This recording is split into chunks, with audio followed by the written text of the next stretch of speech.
Welcome to Tanjo TV. I'm your host, Will, and today I have Ken Lane, CTO at Sizzle, with us. How are you doing today, Ken? Doing great, thanks. That's awesome. That's awesome. So Ken, just to give you a little background, Ken, he has a long history of being involved with computer science. Started at a very young age, playing around on ARPANET, went to Davidson College, studied artificial intelligence and the edge of magic, and we'll get to that in a little bit. Yeah. And he was the Technologist of the Year at Lockheed Martin, and he left and went and worked for some simulation firm that worked around nuclear engineering, and then eventually came here to work with us at Sizzle.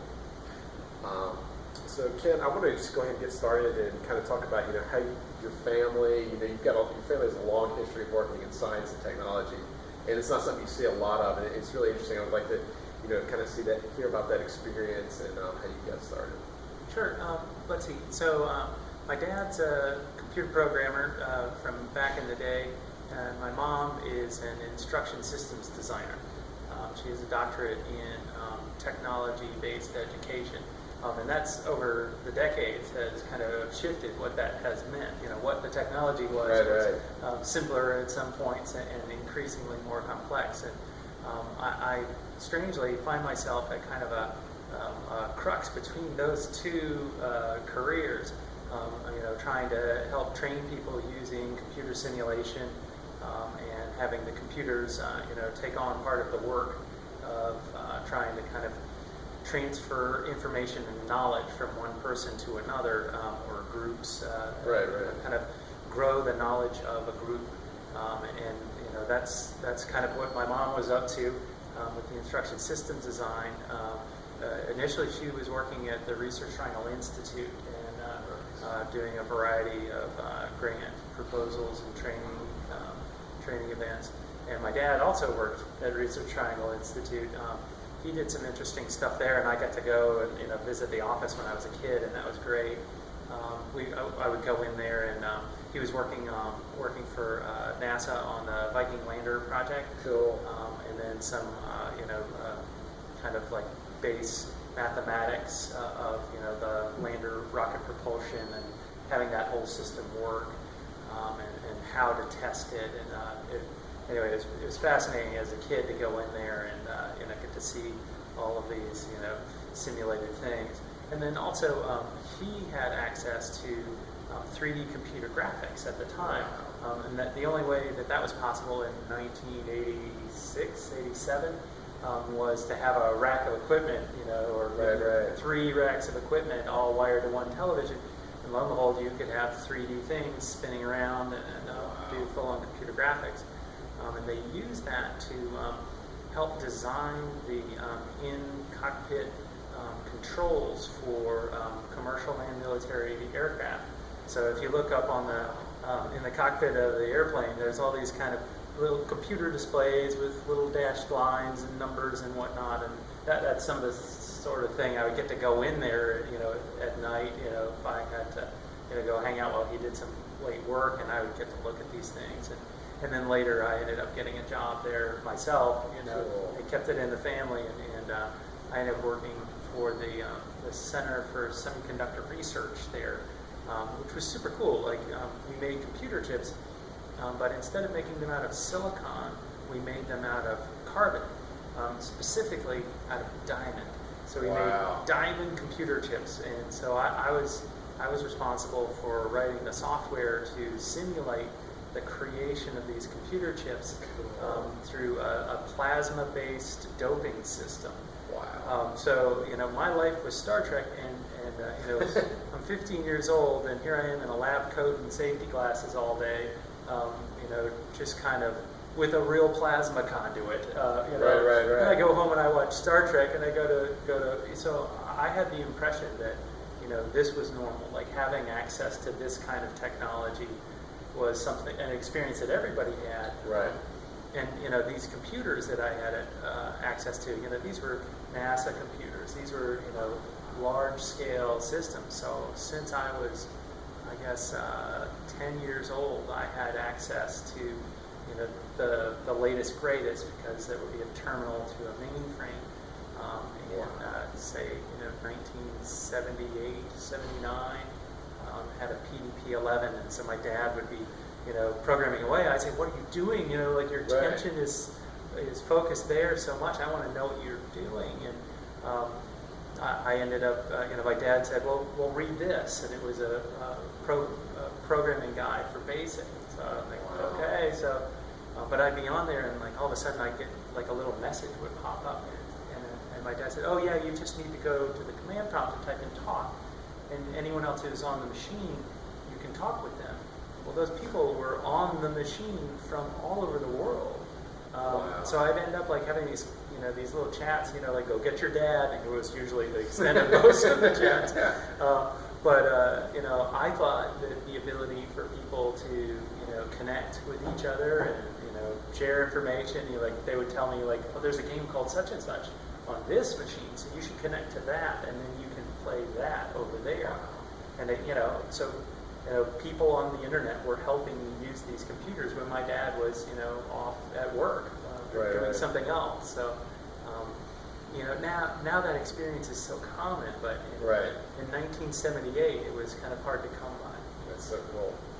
But definitely, having that connection with my parents, being able to, have access to technology that was kind of rare. The personal computer revolution didn't happen until later. For sure. But I had a personal computer. That's cool. That's awesome.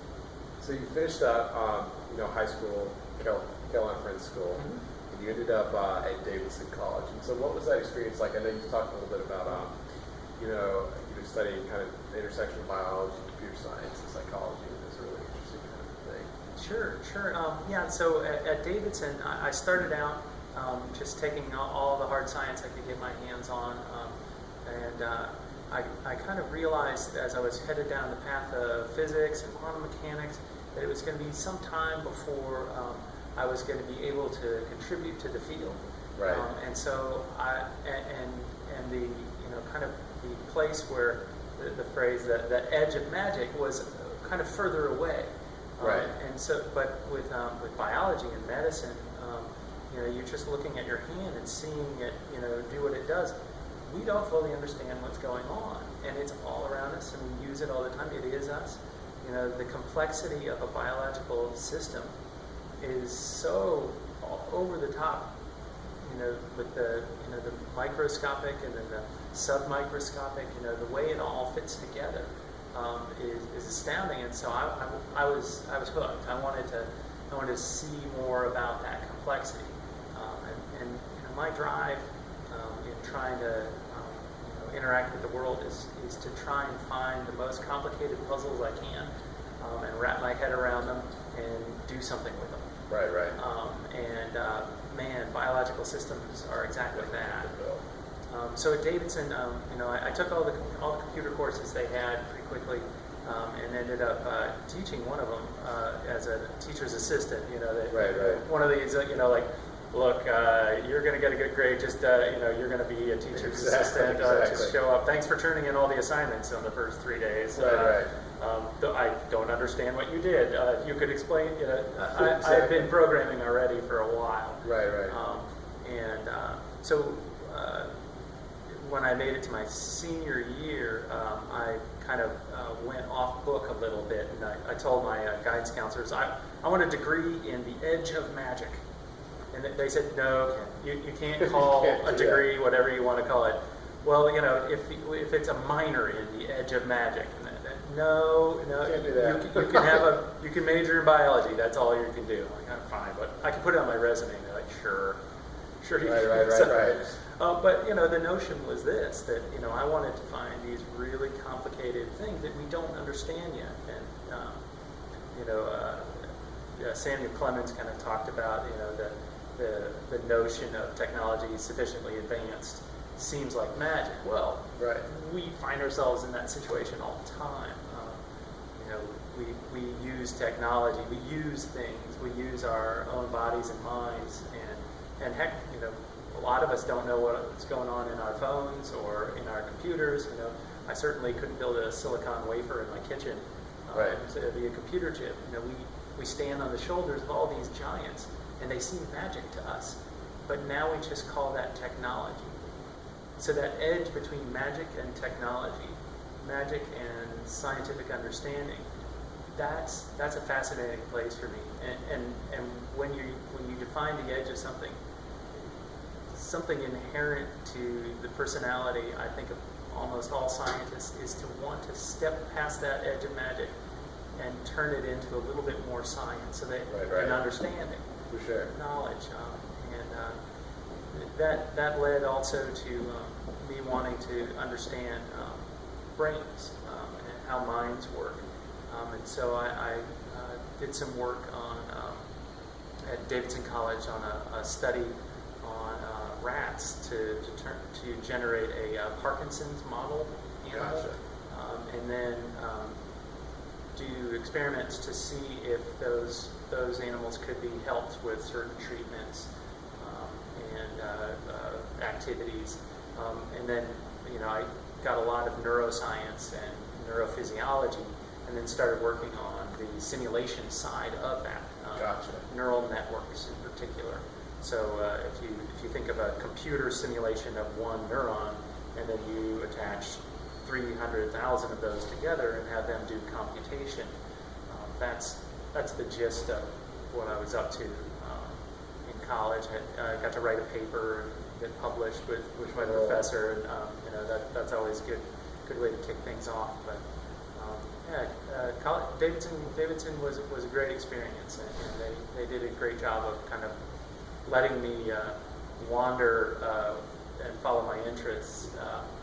My senior year, for example, I stopped focusing quite so much on all the science and technology, and I took 2 classes in theater and acting, and then directing, and then I ended up teaching the class the second semester.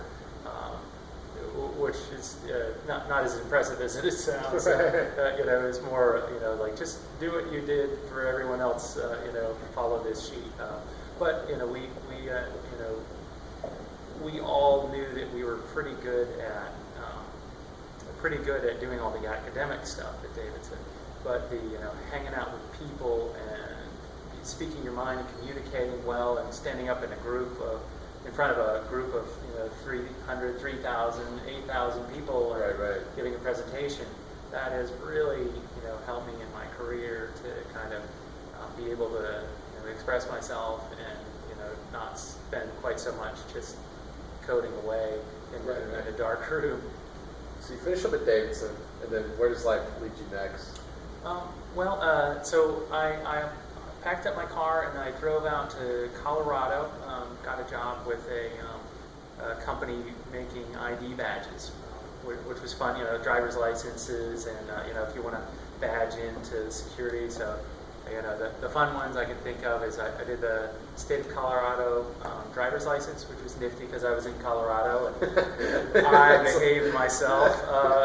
There was definitely a temptation. I was sitting there, printing out ID after ID of myself with a nice fake name on it. But we just made sure to shred them all. But I did the national ID for Saudi Arabia. Wow. That was pretty neat. I actually met somebody at a trade show at one point. I said, "Do you have your ID?" I was like, "Yeah, I designed that." And they were like, "Oh, it's wonderful." Like, great, because I couldn't read it at all. Yeah, exactly. It was all right to left text, and installing the right to left version of Windows, so it would all print correctly. It was interesting. So I had that job there. Met my wife Deborah in Colorado, and did a variety of other work there. Moved out to Santa Cruz, California. The two of us worked for Orion Telescope and Binocular, creating their website, which was one of the very early online stores. Wow. So there was one good example for me to look at. It was Amazon. Wow. So we would go and look at Amazon. You know, they had that, and then we were like, well, I guess we should have ours work a little bit like Amazon does. Right. So worked there, and then ended up working for another company doing 3D computer simulations of people's faces and musculature. We had some computers that were kind of from the future. We used Silicon Graphics they had a computer called the Infinite Reality Engine. Nice. Which was a really cool name, and we had 2 of them, and we made a coffee table using a piece of glass out of them, which the people who gave them to us found the right amount irreverent. Cool. So they had us come to their trade show booth, and you know, where you could wear a motion track, dots all over your face with a camera pointing at you, and then as you're giving your performance, it's live over here on the screen, giving, you know, a semi-photorealistic person who can, you know, while they're talking, also, you know, synchronize to you, but also morph into, you know, a duck or whatever. Right, right. So we had this kind of like blended morphing and performance, and you know, the only other place I've seen that in the popular media is recently on Avatar, movie Avatar. They're using the same technology we were using in 1997. You know, a little bit fancier nowadays, Right. But there they were, you know, with the camera pointing at their face and little dots all over their face. And you know, I remember being at the trade show, and the fun bit was you go to lunch, you get a sandwich or something, whatever you're going to eat, Right. and you take a bite of your sandwich, and you count the little dots. Did I eat? You know, to see if you ate one of them. Right. So, Oh, God. you know, anyway, so yeah, that. GoPros. I have a GoPro. Really? Intriguing. It might work. I don't know. For your interview, we'll have to use the GoPro if you're interested. Yeah. If you like the interview. Pretty cool. All right. So Deborah and I moved out to California, Santa Cruz, California, and got a job there at Orion Telescope and Binocular, and put together a website where we could sell those things online. And this is in 1995, 96. Wow. So, you know, there was this other little whippersnapper company called Amazon that was also selling things online. So we were the, you know, one of you know, maybe 50 websites that you could buy things online. So Right. definitely had to roll our own in terms of a website and, you know, encryption of the credit card. It was, but that was an interesting job. And then I got a job working at a place where called Haptech, and we made morphing faces. We called it People Putty. And the morphs were, you know, to turn the person into, you know, all kinds of facial structures and shapes. Right. But also we hooked it up to a face tracking unit. So you wear a camera like on a hat. It's pointed at your face. You put dots all over your face, and it tracks the motion of your lips and your eyebrows and all that. And then we had that controlling real-time 3D head. Now I said real-time 3D, and it's 1997. So Wow. that doesn't work unless you have an SGI computer, Silicon Graphics. We had these 2 computers called Infinite Reality Engines, and we made a coffee table out of them by putting glass across the 2 of them, and definitely the right amount of reverent for the Silicon Graphics Right. people. So they had us come to their trade shows, and so I got to wear all these dots all over my face and you know, entertain the crowd and have people kind of coming by and looking at our tech. And one of the fun things was going to lunch. You've got all these dots all over your face, so you know, you take a bite of your sandwich and then you count the dots. Do I still have 6? Nope, I can chew, right? Because you didn't want to eat one of your dots because those were expensive. For sure. Let's see, so I worked at Haptech for a while, and then decided to start up a company in my garage because Santa Cruz, California, real estate is so expensive that if you have a garage and you have not started a company in it, someone will try to start a company in it. So we did, and we started Virtual Alchemy Studios.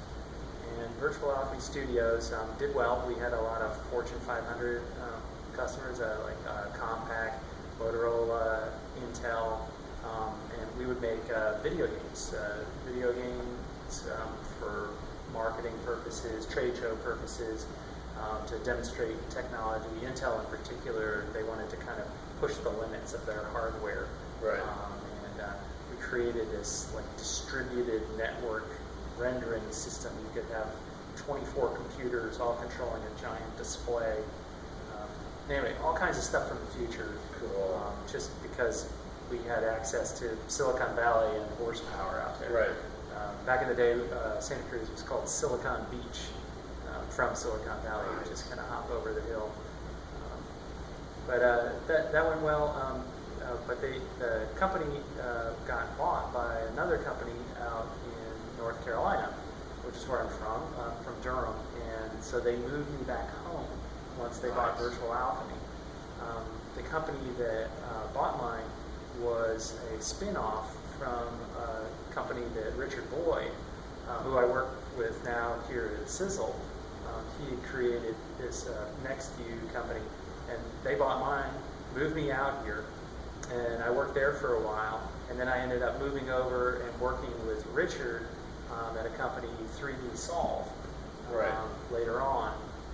Moved me back with that, and 3D Solve, we did military serious games, so again, with the 3D simulation and training, and then pulled in some technology platforms that we were kind of building to make that happen.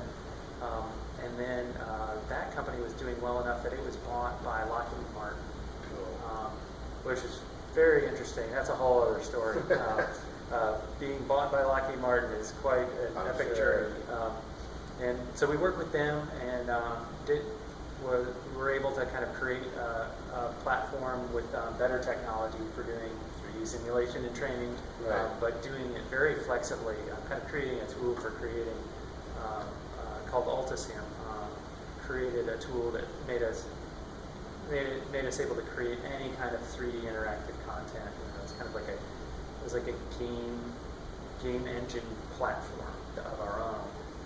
But those were starting to become commoditized, so once they were truly commoditized, we just bought one and started working with that. Gotcha. But that's when I got that Technologist of the Year thing, was just kind of putting together that platform that was soon replaced. So, but we did it, and it was pretty cool.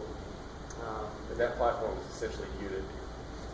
Yeah. So what we built was Ultisim, and then Unity 3D was basically our competitor. Right. And I looked at it, I was like, we've got 3 more years to go to get to there. Why don't we just buy this thing? Nice. I think that's that's one of those concepts that you definitely have to think about in terms of do you want to build something from scratch, or do you want to stand on the shoulders of giants, right? Because you're going to be taller, when you've done that much work, you're either coming from the ground up, or you're on the shoulder of Unity 3D or whatever your core tech is, or whatever collection of technologies you put together, and you're just that much taller. Gotcha. Let's see. So out in California, I ended up moving back here, Lockheed Martin. And then I did around working for a nuclear power plant simulation and training company using Unity 3D. Made a lot of training for the nuclear power plant operators. Nice. That was a hard job. I was doing 3D matrix algebra and nuclear physics in the same day. Definitely all kinds of good puzzles to grab a hold of. Cool. I felt like I was on the edge of magic. Right. And then Richard Boyd kind of called me back to the cause, and here I am doing artificial intelligence and machine learning, they call it now. Back in my day, it was neural networks and AI. Right. It's all the same kind of stuff, though. But it certainly feels like I've come full circle back to what I started out doing. But it's all, the hardest puzzles I can find, and it feels like the edge of magic. For sure. Cool. So our next section is overrated or underrated. And so what we're going to talk, I'm going to throw out a term, it's going to be a noun, and you're going to tell me whether it's overrated or underrated and why. So the first one I have is Google. What do you think about Google? Well, Google, I'd say there's a lot more to it. I'd say underrated, right? Gotcha. I'd say Google's got a lot of tools. So when you think of Google, you think of search.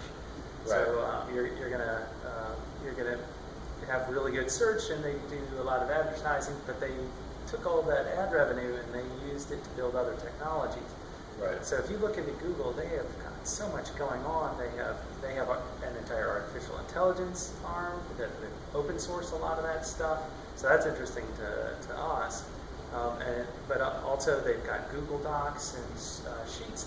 Those are like collaborative live documents where multiple people can edit at the same time and watch their text like grow in the document in different sections.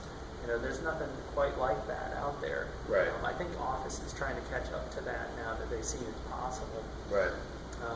And stay tuned. Tanjo might be sprouting that capability at some point soon. But certainly some of the moonshot projects that they have, at night I'll end up watching some videos, and they've got this one Google moonshot that's to create dirigibles that go floating across the whole planet and give internet to the world. Right. Like who has that kind of money?